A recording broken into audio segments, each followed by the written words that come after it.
caudillesco, que en particular no solo no ha resuelto ningún problema agrario, sino que se caracteriza por una gran hostilidad hacia los derechos de la mujer. Y Nicaragua tiene uno de los movimientos de la mujer más fuertes de América Latina. Quiero advertir que en esto no se puede desconocer que este gobierno sandinista sufrió, como aquel de Sandino en los años 30, una nueva invasión. Y en esa lucha armada contra esta nueva invasión se derrotó a los norteamericanos,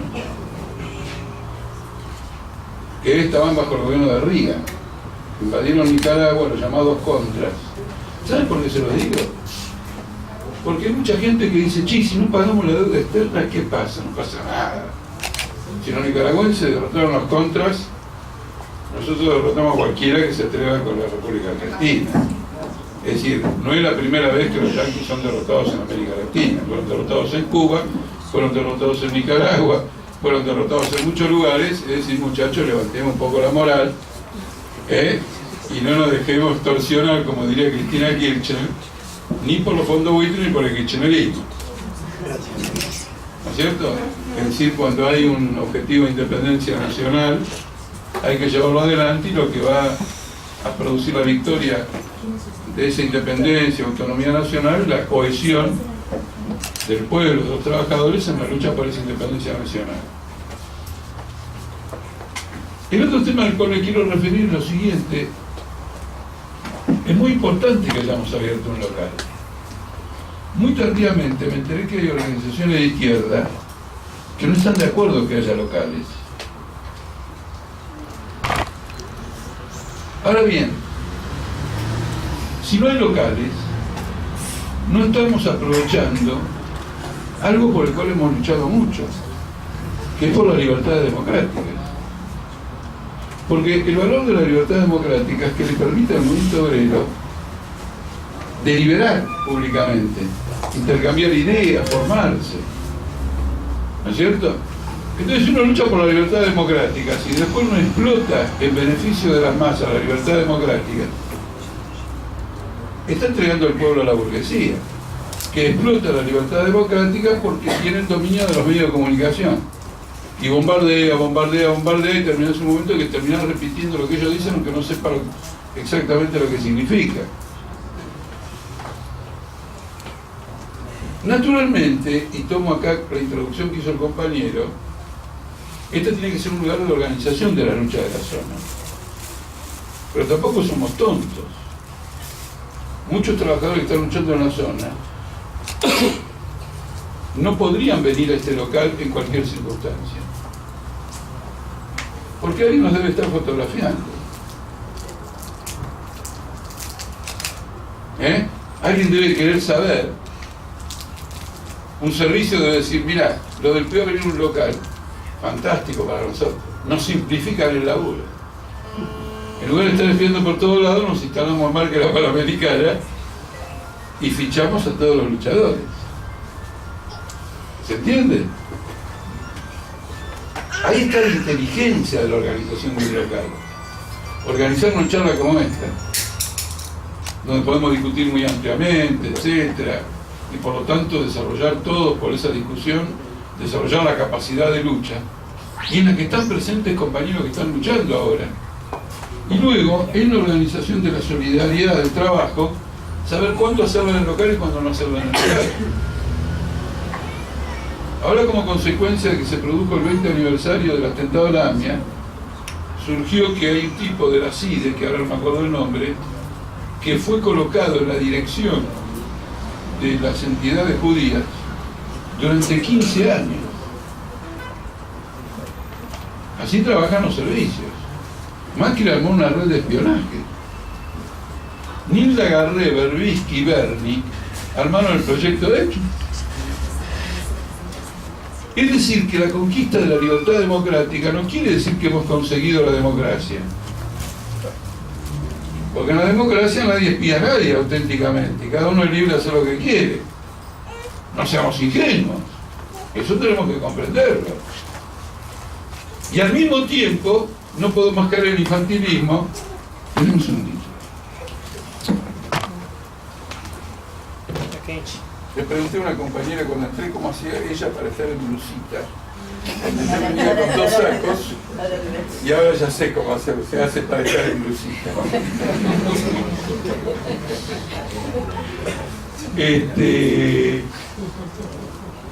Pero al mismo tiempo no podemos caer en infantilismo de no aprovechar esta libertad política que la hemos conquistado nosotros, no nos la regalaron. Se conquistó contra la dictadura fue apoyada por todos los partidos políticos que hoy dicen que son democráticos.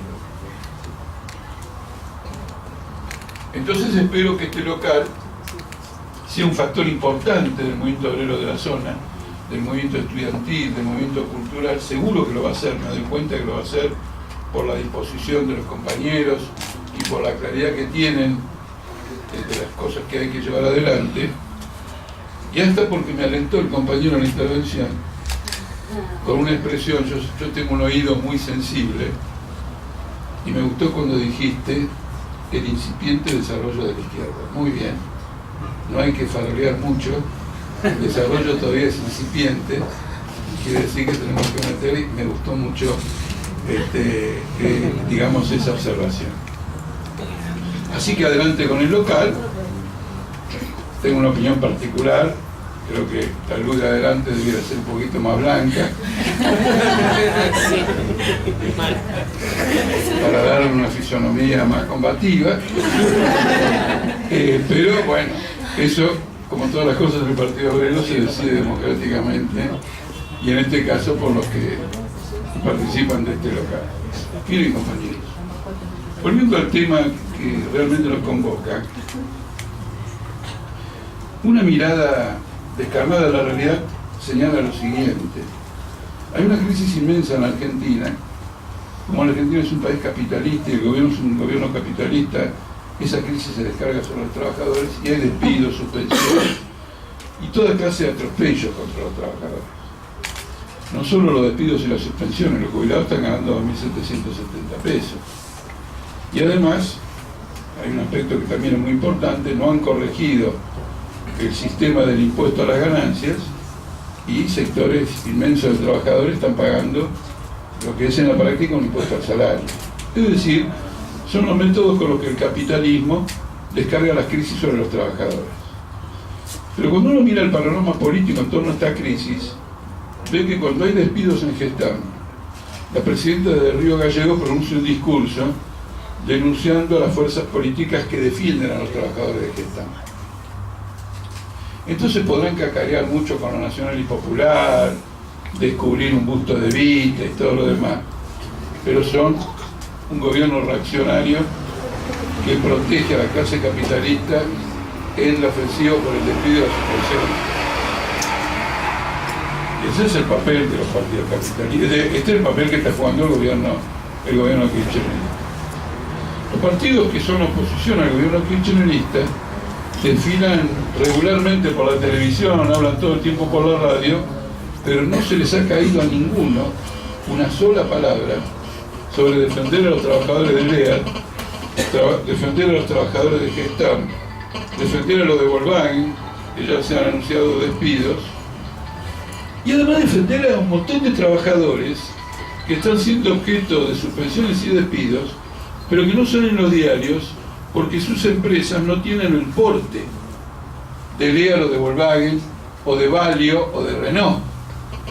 Yo ayer fui a una asamblea extraordinaria, absolutamente obrera, había 300 obreros de la construcción, papeleros, ferroviarios, ceramistas, donde los despidos son descomunales.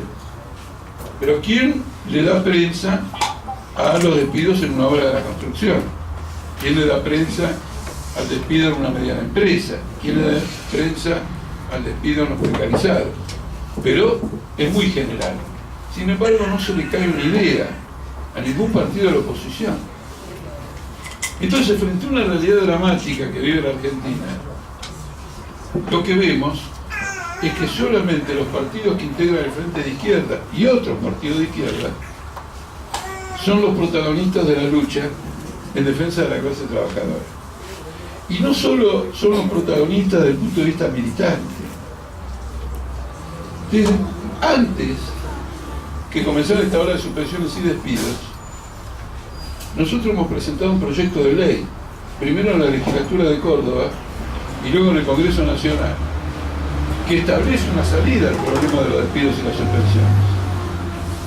Es una ley que se llama Prohibición de Suspensiones y Despidos y establece que cuando una empresa se ve obligada a reducir la producción, la reducción de la jornada de trabajo sea repartida entre la totalidad de los trabajadores sin tocar el salario, y que los libros de la empresa sean abiertos para saber exactamente los motivos por los cuales la empresa entiende que hay que reducir la producción. Naturalmente, en el caso de que se repartan las horas de trabajo como lo acabo de describir, el salario tiene que continuar el mismo, porque si la jornada de trabajo se reduce a la mitad y el salario se reduce a la mitad, es una forma de despido por la mitad. Uno vuelve a casa, no con el salario que ganaba, tampoco con 0 de salario, pero viene con la mitad del salario. Y al mismo tiempo otras medidas que tienen que ver con la industria, como por ejemplo el vaciamiento de esta empresa Enfer, que está muy ligada al hecho de que el gobierno está manejando los ferrocarriles como si fueran una camarilla, negocian importaciones del exterior y cobran coimas, y eso produce el vaciamiento de la industria que puede proveer materiales al sistema ferroviario. Y ahí también hay despidos y hay suspensiones. Es decir, que hemos presentado esta ley. Naturalmente el común de las personas, probablemente, no les digo a la clase capitalista, pero incluso al común de las personas, dice, bueno, ¿qué digo? Eso de que trabajen menos y cobren el mismo salario que antes no puede ser. Sí, puede ser. Puede ser por varias razones. En primer lugar, puede ser porque las espaldas de una gran empresa, una multinacional, son más anchas que las de los trabajadores. Tienen más recursos para hacer frente a la crisis y los trabajadores menos. Segundo, porque ellos son los responsables de la crisis. Ellos son los que dirigen la economía del país. Voy a dar un solo ejemplo. En las vísperas de la crisis, los obreros de la industria automotriz eran obligados a hacer horas extras y a llenar, por lo tanto, los patios de la montadora de automóviles de stock de automóviles, cuando todo el mundo sabía que iba a haber una caída de la demanda. ¿Por qué hicieron eso? Es decir, ¿por qué hicieron una sobreproducción si luego ellos sabían que no iban a poder mantener esa producción y iban a tener que despedir y suspender? Porque como ustedes se acuerdan, antes de la devaluación, la gente compraba autos porque como el dólar estaba barato, el precio de los automóviles también estaba barato. Entonces, advirtiendo que iba a haber una devaluación, aumentaron la producción de autos al costo previo a la devaluación y se llenaron de autos al precio posterior a la devaluación. Fue una especulación. Fabricaron a un precio y después lograron un precio completamente mucho más alto. Fue la especulación la que llevó en parte a esta crisis. ¿Por qué entonces después la tiene que pagar el trabajador? Que la pague el propio capitalista. Por otro lado, la industria automotriz producía 500.000 automóviles al año y en el curso de los años terminó produciendo 1 millón. Como dijo Cristina Kirchner, se lo llevaron en pala. Y bueno, que saquen unos mangos de ahí y paguen el salario como lo pagan siempre, con una reducción de la jornada laboral. Por último, yo soy autor de la ley que redujo la jornada laboral en el subte y la pasó de 8 a 6 sin tocar el salario. Eso fue en el 2002. Pasaron 12 años y no veo que Rollo haya quebrado. Y cuando se trató la ley, Rollo montó una campaña contra mí tremenda, acusándome de que quería despedir, no él, a través de la gente que él pagaba en los medios, empezó una campaña de que yo quería despedir a las mujeres. Es decir, que el propósito mío era que se echaran a 400 trabajadoras del subte. Y el argumento era que una ley del año 1912 decía que las mujeres no pueden estar en un trabajo insalubre. Y yo, para justificar que se reduzca la jornada laboral, alegué que era un trabajo insalubre. Entonces dijeron que quería despedir esas 400 mujeres que estaban trabajando en el subte. Ustedes se dan cuenta que si desde 1945 hasta ahora las mujeres trabajaron en el subte, ya no hay ninguna forma de despedirlas por razón de trabajo insalubre. Pero es una campaña virulenta. La cuestión es que Royo no perdió un mango y la gente está trabajando 6 horas y está ganando salarios que son superiores al promedio de los trabajadores. La policía siempre ha hecho de esto un mito. En el siglo XIX los obreros trabajaban 14 horas. Cuando comenzaron a unirse para luchar por 8 horas, la policía dijo, quieren quebrar el capitalismo. Con una jornada de 8 horas, la ganancia capitalista se reduce a 0. Fue Carlos Marx el que tuvo que demostrar desde el punto de vista teórico que es una mentira, que iban a ganar incluso más que antes. Finalmente se conquistaron las 8 horas y durante todo el periodo de vigencia de 8 horas no se vio que el capitalismo se hubiera caído. ¿Está claro? Es más todavía. Hay un ejecutivo japonés que tiene un libro sobre un banco que se llama Nomura Bank y que cuenta lo siguiente: ¿por qué Norteamérica es poderosa y Japón no? Y dice, porque Norteamérica paga salarios más altos que Japón. Es decir, que al capitalismo le conviene más alto el salario. Era la conclusión de él. ¿Y por qué le conviene más alto? ¿Cuál es el raciocinio para que un capitalista diga es mejor salario alto que salario bajo? Que cuando los salarios son altos, la única forma de incrementar las ganancias es acelerando la innovación tecnológica para reducir la cantidad de obreros que participan en la producción, para producir más con la misma cantidad de obreros, o lo mismo con una cantidad menor de obreros. Uno tiene maquinaria más efectiva. Cuando uno tiene obreros que ganan muy poco, ningún capitalista quiere invertir en maquinaria y en novedades tecnológicas, y se vale mucho más caro que pagarle a los obreros. Volviendo al tema que hablé del sandinismo, en Guatemala había una empresa que se llamaba United Fruit Company y demostró un investigador por qué en lugar de usar el ferrocarril prefería cargar las bananas en los hombros de los obreros, porque era tan poco lo que le pagaba que cargar la banana sobre el hombro de un obrero era más barato que transportarlo en ferrocarril. Ahora, lo que hubiera llevado el progreso del país era multiplicar los ferrocarriles, no multiplicar los esclavos que cargan, ¿cómo se llama la banana que viene toda junta? No, así como se llama. Claro, ¿me explico? Cargándolas encima. Bueno, me detuve en este aspecto porque tenemos que combatir la idea de que es fatal el despido y la suspensión. No es fatal. Y por lo tanto la burocracia les mata cuando ataca a los compañeros de Lear, a los de Gestam y a Volkswagen, donde no realiza elecciones internas hace mucho tiempo y la viene postergando constantemente. No es que dice, no debemos luchar porque tenemos que asegurar los puestos de trabajo, los que quedan. No, los puestos de trabajo se pueden asegurar con una jornada de 6 horas y, digamos, y pagando el salario de 8. No hay una razón, hay una salida a esto. Le voy a contar, porque me viene ahora bien a la memoria y me pareció muy útil, una de las entrevistas radiofónicas o radiales o por radio más significativas que yo haya tenido en el último tiempo. Es con la periodista Rosario Lufrano. Esta periodista Rosario Lufrano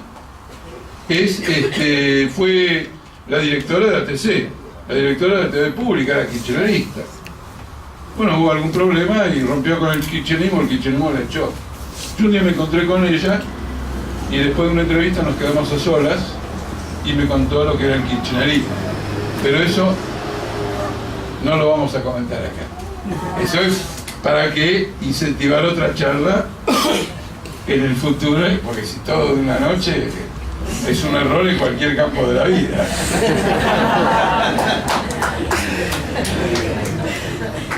Entonces la entrevista era sobre este tema de los despidos.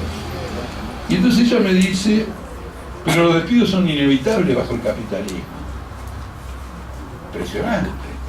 La mujer se me había radicalizado una barbaridad, porque él culpaba al capitalismo de los despidos. Yo le dije que sí.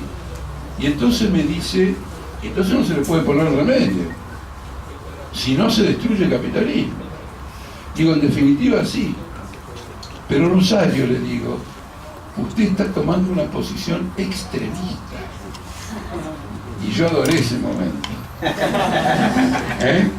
Acusado de extremista por todo el mundo. Decirle a Rosario Frano que caía en el extremismo me pareció un momento delicioso. Le digo, no, se puede reducir la jornada laboral, mantener los salarios, eso se consigue por medio de la lucha, y el capitalismo no va a quebrar. Pero claro, los capitalistas harán nuevos intentos. En definitiva hay que terminar con el capitalismo, pero lo que hay que hacer en definitiva no quiere decir que vos ahora no tenés una salida. Vos ahora tenés una salida.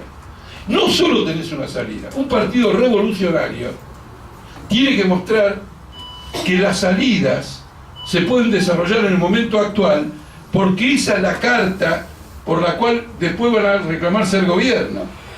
¿Qué vas a hacer cuando sea gobierno? Bueno, voy a instaurar las jornadas de 6 horas si tocan los salarios. Y nadie va a decir que soy un versero, porque estamos luchando hoy mismo para que eso sea efectivo. La acción de un partido en la oposición delinea lo que es ese partido en el gobierno. Entonces es una lucha de fondo. ¿Pero a qué voy? ¿Cuál es la conclusión que quiero ir? La izquierda está en esta lucha. Y no es una lucha como la presenta Bernie, de los revoltosos. Porque hemos presentado un proyecto en la legislatura de Córdoba y un proyecto en el Congreso Nacional. Es decir, que nosotros estamos en las puertas de la fábrica, acompañando a los trabajadores, en función de un planteo y una reivindicación que es pública. En cambio, el gobierno no tiene un planteo frente a los despidos y suspensiones, y los partidos de la oposición tampoco. Entonces, no solo somos los protagonistas defensores, la izquierda, de las luchas obreras y de la lucha de los sindicatos como el SUTEBA, de los docentes, etc. No solo somos los protagonistas, sino que somos los únicos a los cuales se le cae una idea de la cabeza a la hora de que no resuelvan la situación. Porque los demás lo que dicen, y bueno, viejo, viví de tu papá, viví de tu hijo, hacé changas, un hombre maduro se arregla en la vida, es decir, a la buena de Dios. Pero como sistema social no tienen una solución y no tienen un planteo y ni siquiera lo formulan y no lo discuten en ningún lado. Somos los únicos productores de ideas. Digo esto porque la conclusión general a la que voy a tratar de arribar con esto y otras cuestiones es que la izquierda se ha transformado en un protagonista de fondo, no solo porque sacó casi 1,5 millones de votos, sino que sacó casi 1,5 millones de votos porque es un protagonista de fondo. Y en ese sentido es que llamamos a la juventud y al movimiento obrero a que se venga con la izquierda. Y no lo hacemos desde el punto de vista o desde el ángulo de una idea buena, sino de una acción práctica. Mirando el escenario del país, cualquier joven, cualquier trabajador puede determinar quién está de un lado y quién está del otro. Y esta es una conclusión de fondo que hay que seguir. En esta conclusión de fondo que hay que seguir, se introduce un elemento que es realmente apasionante, de enorme envergadura, porque en la lucha por la defensa de los trabajadores que son despedidos, suspensiones, etc., se ha producido una ofensiva contra los parlamentarios del Partido Obrero y del Frente de Izquierda. Es decir, que no solo reprimen a la Panamericana, en Salta y en Córdoba nos quieren echar del Parlamento. Y ¿Cómo nos quieren echar? Sancionándonos. Una sanción, dos sanciones, ustedes saben. Tarjeta roja. Primero la amarilla, después viene la roja. Es decir, que también hay un enfrentamiento político. Ahora, cuando uno piensa que nuestros diputados ingresaron hace 5 o 6 meses, y algunos hace 2, se pregunta, pero qué rápido que lo quieren echar. Es decir, que el sistema político no aguanta una bancada minoritaria durante 60 días. Y esto es muy llamativo. Y yo les he advertido a todos los partidos políticos que votan a favor de que se nos sancione, que le dije, tomen nota de lo que están haciendo y después no vayan a levantar protestas cuando gobernemos nosotros. Ojo, ustedes no han tolerado, no que gobernemos, ustedes no toleran 2 meses de gestión parlamentaria y no toleran a una joven diputada del Partido Obrero en la legislatura de Córdoba, donde hay 70 diputados. Si 69 no pueden con una, eso tiene un significado enorme. ¿Por qué la quieren echar? Es curioso también, porque hace 60 días, esta compañera nuestra era como dice el tango, disculpen la expresión, era la reina del bulín.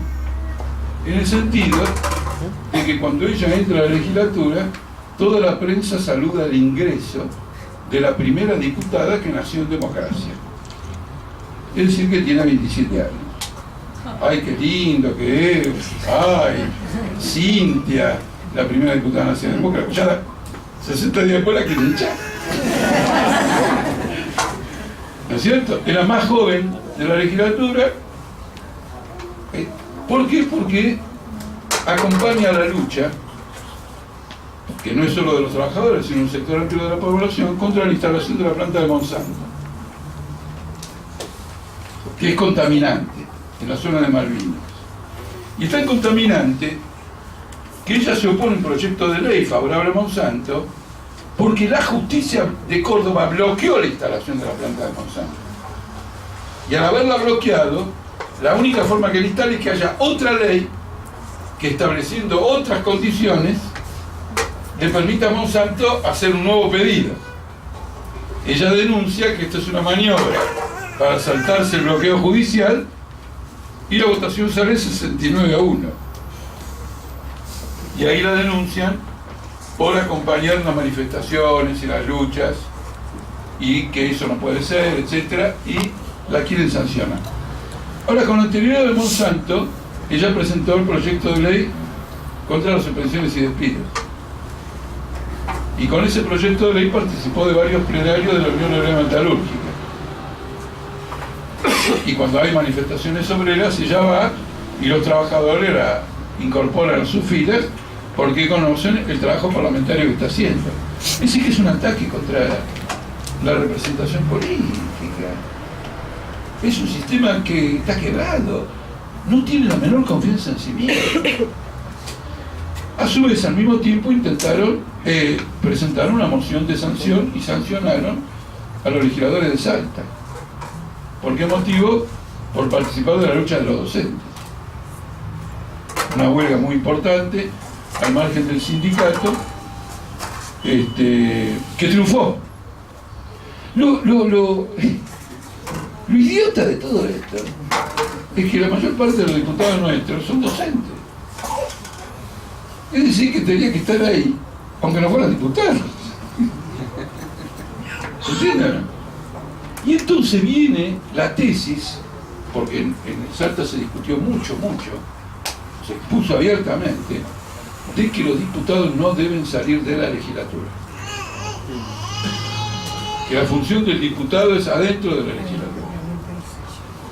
Esto, como planteamiento político, es un retroceso gigantesco, pero no históricamente, gigantesco. Porque significa decir que alguien te vota. Ahora, cuando ese que te votó salió a luchar, lo tenés que dejar en pampa y la vida. Entonces, ¿cómo es la representación popular? La representación popular es que se hacen todas las acciones necesarias para que el mandato por el cual alguien fue votado se haga efectivo. Por ejemplo, los salarios de los docentes, por ejemplo, los jubilados, por ejemplo esto, por ejemplo lo otro. En la época heroica de la independencia nacional, en la época heroica de la Revolución Francesa, los diputados burgueses hacían eso. Iban con el pueblo contra los señores feudales. Ahora que ellos ya tienen dominada la situación, que cobran coimas, sobreprecio, están aliados a los fondos buitres, cobran de la deuda externa y dicen, no, que no me venga nadie a joder por la calle. La palabra revolución se usa una sola vez al año, el 25 de mayo. Después del 25 de mayo está proscrita. Y nosotros, con nuestra conducta, demostramos nuestra fidelidad al mandato político que recibimos cuando fuimos votados. En el caso de Salta, la asamblea autoconvocada que dirigió toda esta huelga destacó a nuestros compañeros como voceros políticos de la huelga. Y acá viene otro aspecto. Más allá de la teoría, más allá de los prejuicios, en la vida real los hechos han llevado a que el movimiento sindical docente de Salta proclamara a los representantes políticos del Partido Obrero sus voceros en el campo legislativo y en el campo político. Y el Partido Obrero está luchando para que esa unión del movimiento obrero y la izquierda se desarrolle en la práctica. Naturalmente que hay gente que dice, qué boludos estos tipos de Salta, porque con los ataques ustedes están haciendo un negocio bárbaro. Efectivamente, la gente está horrorizada, viendo que se sancionan a los diputados por luchar las causas populares. Ahora nosotros no podemos decir qué lindo porque nos hace aumentar el prestigio. Tenemos que combatirlo. La idea de fondo, que yo la protagonicé cuando fui legislador en la Ciudad de Buenos Aires, es que la teoría oficial es que los diputados son funcionarios del Estado, porque cobran un salario del presupuesto nacional. Y hubo un debate en la legislatura, donde me reclamaron que yo actuara responsablemente porque era un funcionario del Estado.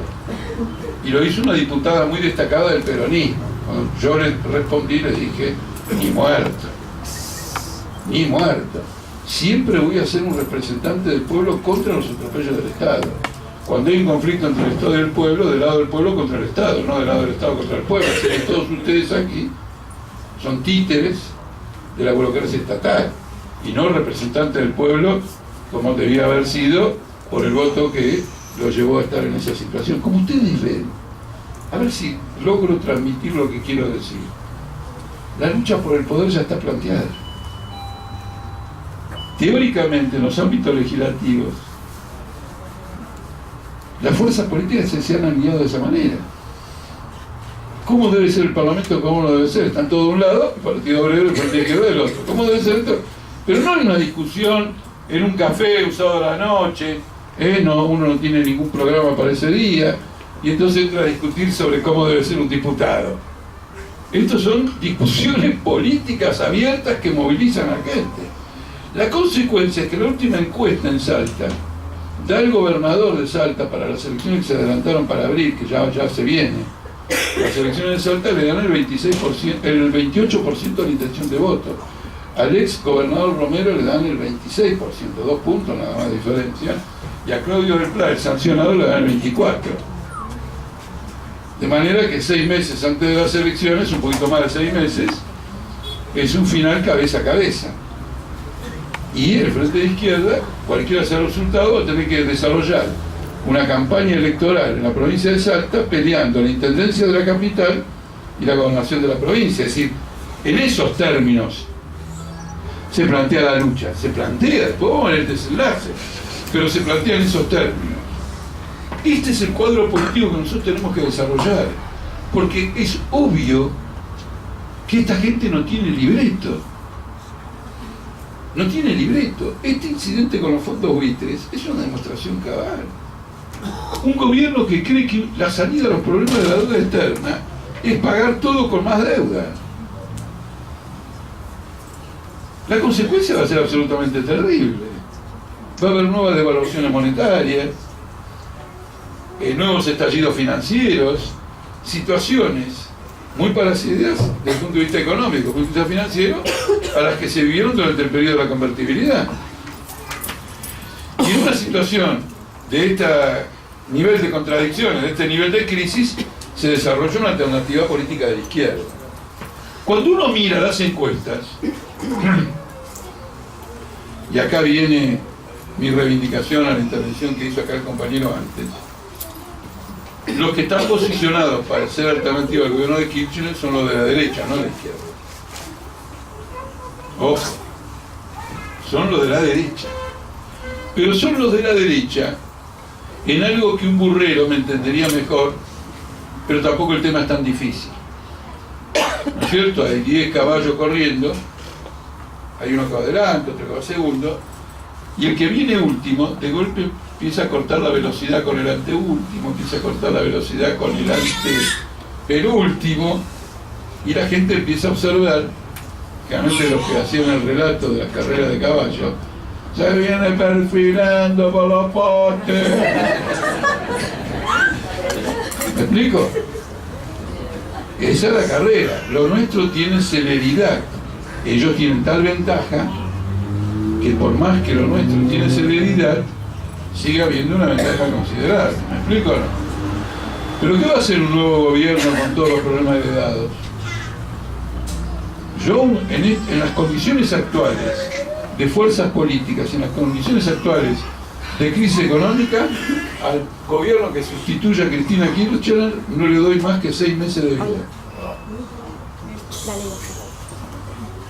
Si Massa hoy tiene que subir al gobierno con la estructura que tiene y los problemas que enfrenta, si Massa llega a abril, descorcho algo. Porque son contradicciones explosivas. Son tarifazos, devaluaciones, golpes brutales que el gobierno ha tratado de contener con la conciencia de la crisis social que va a promover. Por eso, quiero aludir a una preocupación que manifestó el compañero que me trajo acá. Es un compañero muy joven, y viendo el desenlace que van teniendo algunas luchas, me dijo, yo en el corto periodo de mi experiencia política, me llama la atención esta represión sobre las luchas y los golpes que dan. Todo esto es un ensayo de luchas. Las grandes luchas todavía están por venir. Porque una lucha de fondo no es una empresa, otra empresa o 2 empresas. Entonces, esto es una lucha de fondo. Y en esa lucha de fondo, la burocracia de los sindicatos, los partidos políticos del gobierno, se han jugado a muerte por la patronal. Miren lo que han hecho Cable Lea. Han intentado voltear a la comisión interna. Y la comisión interna ha logrado un amparo. Es decir, a ver si ustedes me entienden, en un momento en que están en juego 200 puestos de trabajo y que por lo tanto la preocupación del sindicato tiene que ser defender esos 200 puestos de trabajo, el tipo de la burocracia del mata está pensando cómo aprovecho este quilombo para acabar con los que son de izquierda dentro de la fábrica. Es una burocracia pedracista, reaccionaria, antiobrera. Ahora, este no es un juicio solamente moral.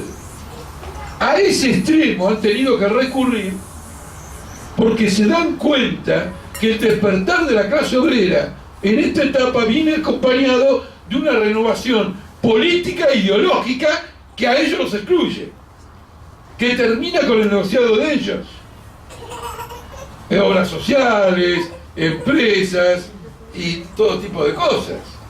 Ayer en esta gran asamblea obrera que les conté antes, tantos trabajadores, que fue muy intensa, y lo digo de paso y retomo, lo más profundo de esta asamblea es que cuando terminé de hablar y hubo que empezar el debate no demoró lo que demora cuando estoy en la universidad. O sea, todos se miran, el 80% tiene pudor, reflexiona 500 veces antes de decir alguna cosa, y sin embargo son estudiantes, son personas que del debate, de las cosas, hacen un ejercicio.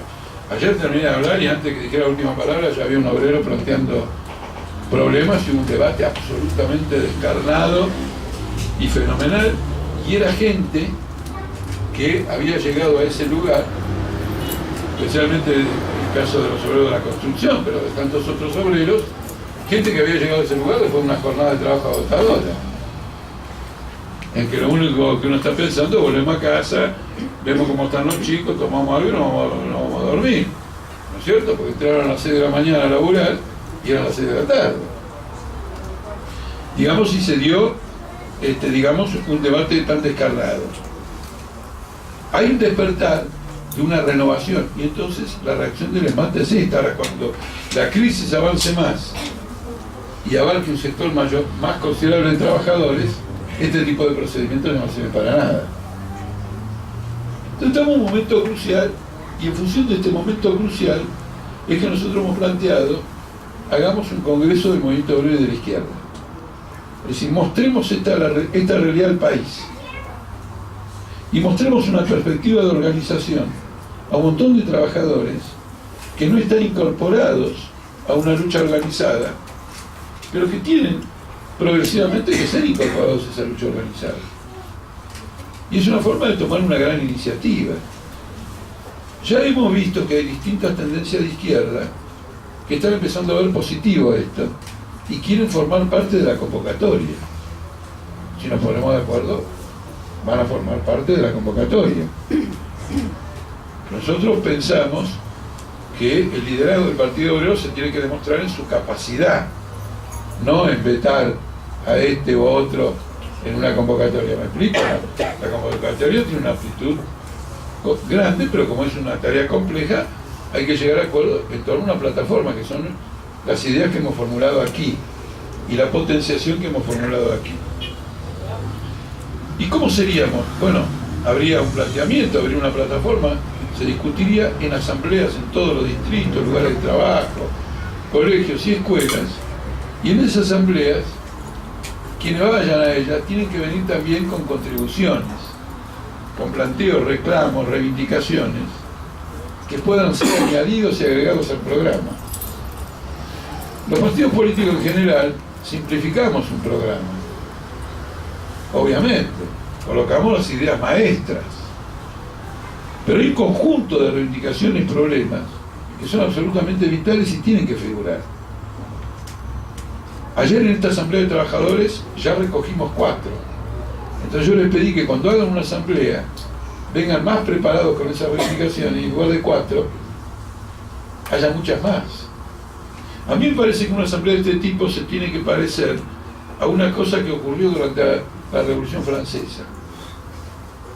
Mejor dicho, no durante la Revolución Francesa, antes de la Revolución Francesa. El rey, creyendo que con esto se salvaba, ordenó que los campesinos expresaran sus quejas o reivindicaciones por escrito. Naturalmente los campesinos no sabían escribir. Entonces, para llevar adelante todo esto, hay una película que tiene que ver, que es delirante. Hasta el día de hoy creo que es la mejor película que vi en mi vida, que se llama 1789. Una cosa de loco, 3 horas. Demencial. 7 escenarios, etc. Entonces los abogados van a están los campesinos y los campesinos le cuentan las reivindicaciones. Y entonces así se forman los cuadernos de reivindicaciones. En los archivos franceses hay millones de cuadernos de reivindicaciones. Todo el campesinado de Francia termina haciendo su planteo. Muchos de ellos deformados, porque no salen como ellos lo contaron, sino como lo escribió el abogado que iba ahí para ver cómo se hacía el cuaderno. Es decir, un programa no es solo la línea estratégica, sino, si es posible, todos los elementos. Porque si en una fábrica, o en toda la zona de San Isidro, o en toda la zona norte, hay una amplia exposición de reivindicaciones, nosotros cuando lleguemos al gobierno ya sabemos lo que hay que hacer. No desde la Casa Rosada, desde cualquier lugar. Porque un gobierno de trabajadores es un gobierno colectivo, donde todo el mundo gobierna. Y ya tenemos un programa que hay que hacer en la Panamericana, que hay que hacer con los barrios de Pacheco, con esto, con la fábrica, con la producción. Y es una forma de contribuir. Y en esas asambleas, nuestra propuesta sería, es debatible, pero sería que se elija un delegado cada 5 personas. Y entonces, por un gran debate, esos delegados sesionarían a la luz pública y llamarían la atención de todo el país. Pero la idea es una idea estratégica, no es una formalidad. Es señalar el desarrollo del movimiento popular. Es importante que yo le diga esto y vuelvo de nuevo al problema de incipiente de él, porque es muy importante. La izquierda, a diferencia de todos los partidos, a diferencia de todos, no puede progresar como una marca electoral. Los demás partidos pueden progresar como una marca electoral, tienen el apoyo del establishment, de las instituciones, etcétera, tienen que designar a algunos funcionarios y listo. Nosotros no.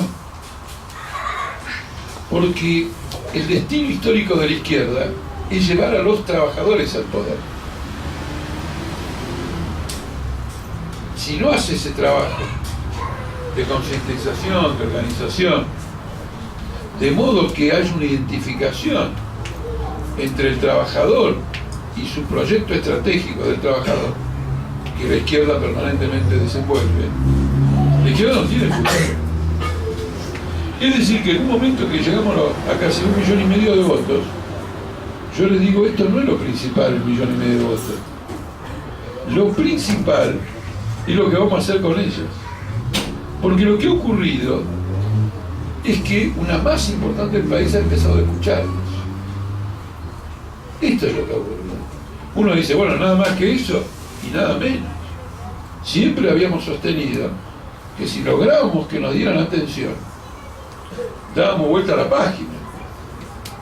Y la gran lucha fue que se nos prestara atención. Había una gran campaña de que la izquierda es una cosa inadecuada, debido a un conjunto de experiencias históricas que se aprovechaban en ese sentido. Entonces, la gran tarea es que sea una fuerza material de los trabajadores, de la juventud, de la mujer, material, que en cada lugar haya quien diga tenemos que avanzar esto, que vincula, relaciona nuevas personas, que explica los problemas. No vamos a ir avanzando por la televisión, o por la radio, o por una explicación más adecuada que la que se escucha siempre de un problema de fondo. Todo eso ayuda. Pero el gran avance es la irrupción de la clase trabajadora. Miren, voy a terminar con esto. Yo vengo de recorrer Tucumán, después si quieren hablamos del gran tema de Tucumán, violación de derechos humanos y cómo nosotros hemos tenido la gran iniciativa. Pero vengo de Tucumán, Formosa, Chaco y Corrientes. Es decir, bien provincias que uno dice acá, nadie que se agrada con la izquierda. Creo que fue en Resistencia que me comentaron que una directora estaba objetando a una maestra porque tenía ajustado el vaquero. ¿No es cierto? Como diciendo, ven todos los prejuicios, todo el atraso.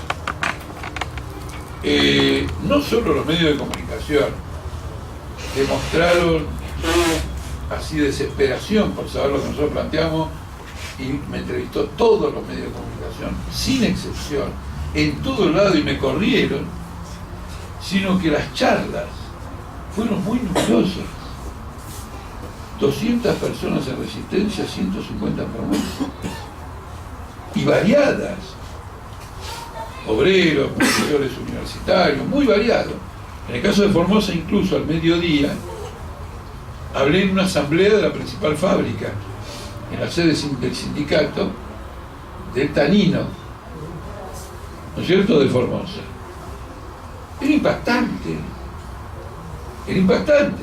Es decir, realmente la necesidad es tan profunda que los planteamientos nuestros han llegado, los planteamientos del Partido Obrero. Bueno, el Frente de Izquierda existe en Tucumán, pero no existe en Corrientes, ni en Formosa, ni en Chaco, ni en Misiones, solamente está presente el Partido Obrero. Entonces, por eso digo el Partido Obrero. Una gran necesidad. Pero en todas, lo que me llamó la atención es que en parte durante el debate, como vamos a hacer ahora, pero más todavía cuando se levantó la charla y nos quedamos conversando,